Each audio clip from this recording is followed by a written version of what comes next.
What is the scariest story you know that is 100% true? Here's what Redditors have to say. Nishiba train disaster is something that reminds me how death can come at any moment. A train with 51 wagons of sulfur, fertilizer, petrol and cotton wool somehow broke loose and rolled down the track about 20 kilometers until it derailed in the town of Qam, Iran. There were no humans on board.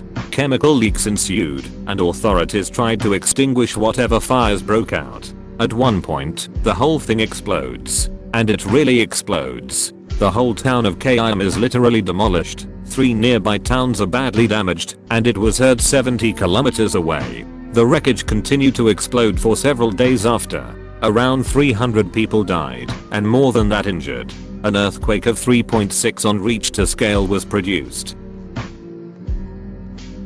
I would call it creepy more than scary, but my mom's friend had a small house and lived alone. She noticed weird things. A batch of soup depleting faster than usual, missing eggs, damp towels in the hamper when she hadn't used any, extra dishes in the dishwasher, etc. This went on for months. She thought she was just being forgetful. One day she heard some thumping around in her attic and went to investigate. She found some makeshift living quarters, small radio, hot plate, sleeping bag, pillow, food wrappers, etc. She called the cops who came to keep an eye on the place. They ended up catching a homeless man climbing a tree, trying to sneak into her attic window. He had been doing this almost daily. He would wait for her to go to work, then go downstairs and help himself to food and amenities. The funny part about this story is they got to know each other throughout the ordeal, and the guy was actually very respectful, just down on his luck. She didn't press charges, instead, let him move in, helped him get a job, and he lived in the attic until he got back on his feet. Creepy shit with a happy ending. My mom was driving, and a guy ran out in the road, so she stopped, so she couldn't hit him. It was nighttime. So it was pretty dark out, and 3 other men emerged from the forest around, all trying to use the door handles of her car to get in. She locked them luckily, and gassed it to the nearest town. Remember to always lock your car after you start it, because if it wasn't unlocked who knows what would have happened to her. The 1904 Cincinnati Privy disaster. In 1904, 9 schoolgirls drowned in an outhouse after the floor collapsed. They literally drowned in human waste. My friend's boss bought an Audi A4 convertible back when they were new and interesting.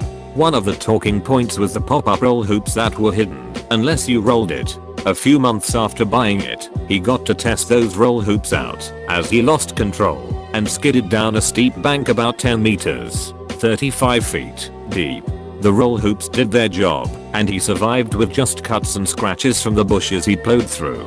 The car ended up the right way up, and he got out, walked back up the bank to the side of the road, then got on the phone to the police to report the accident. While he was standing there, a driver from a car that had seen the accident came over to speak to him. Approaching from behind, the other driver asked if he was okay. My friend's boss turned around to reply and dropped dead. His neck had been fractured, but was in one piece right up until he turned his head when it severed his spinal cord. Various torture murders are probably the most horrific things I've read about. Junko Furuta, who was a perfectly normal girl until she was kidnapped off the street by a gang for no reason. Purely wrong place, wrong time, according to Japanese sources, and unimaginably raped and tortured to death over 44 days. Kiki Camarena, a D agent in Mexico, who was kidnapped by the Guadalajara cartel and tortured to death over about 3 days. His story is the central focus of the show Narcos, Mexico, but from what I've read, his death was even more brutal than what they make it out to be.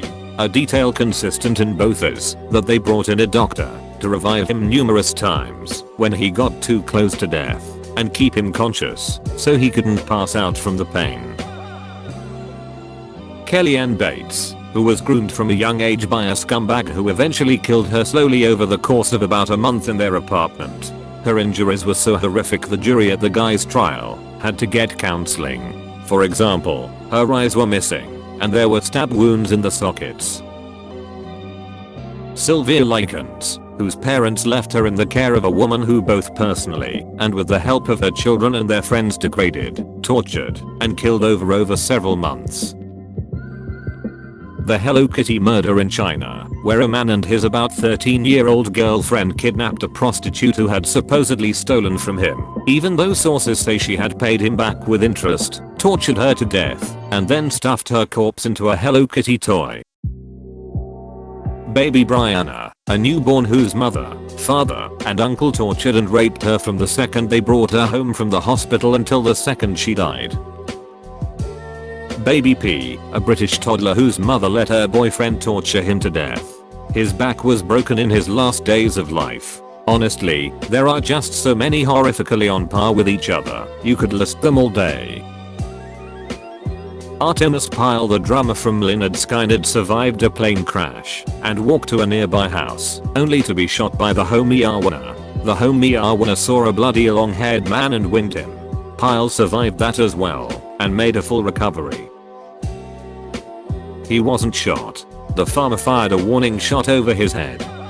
He told the story firsthand in an interview with Howard Stern. That's how I initially heard of this. I don't have that audio. It says that he himself said he was shot, but the farmer said he definitely did not shoot him, and the picture plus video evidence show he wasn't shot. He's a piece of shit. I thought this was a joke off of the news article the other day about the kid shot for the $2 beer. He's also a pedo. He's a registered sex offender now. Not as scary as some of the stories here, but I was pretty horrified when my dad told me the story. There are some really big houses in the woods in my hometown. One of the owners went out drinking with his buddies and realized he forgot the key to the gate when he got home. So he decided to just climb the gate. While climbing in his drunken state he slips and his leg gets pierced by one of the spikes on the gate. He was hanging there but too afraid to call for his wife, since he was sure she would just open the automatic gate from inside the house, and since it was one of those gates that slides to the side it would just rip his leg off if she did.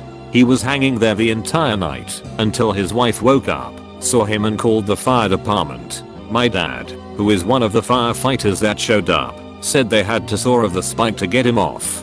Just imagine hanging from your own gate all night not being able to call for help. When my aunt was about 16 she was working at a grocery store and had a boss in his mid-20s. One day he called the house and was begging her to sneak out and hang out with him. She was considering it because it was her boss and she didn't want to say no. My mom, who is 2 years younger than her, always gets these incredibly spot-on gut feelings. She had one that night and begged my aunt not to go out with him. Thankfully she listened to my mom and told him no, which made him really angry. He ended up going out that night and meeting another girl. He took her out to some cliffs and raped her and pushed her off. Somehow she lived through this and was able to get him sent to prison.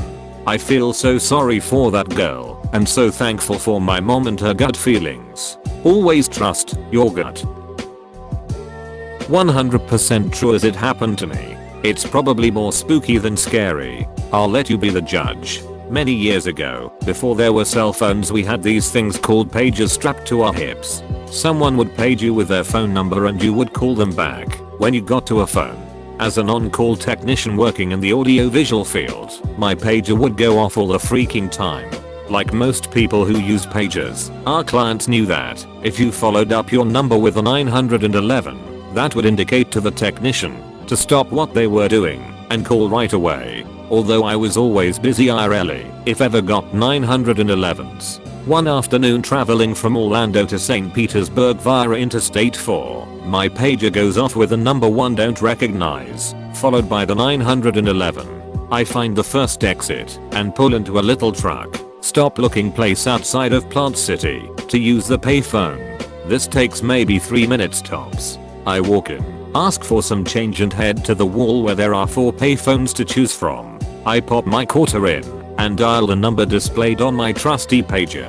It rings and rings and rings and rings. I'm thinking to myself, WTF? Who would page me with a 911 and not answer their phone? It's just about then that I notice another ringing sound in addition to the one in my ear. I pull the handset from my ear and 2 phones over on the wall. Another payphone is ringing, but with an incoming call.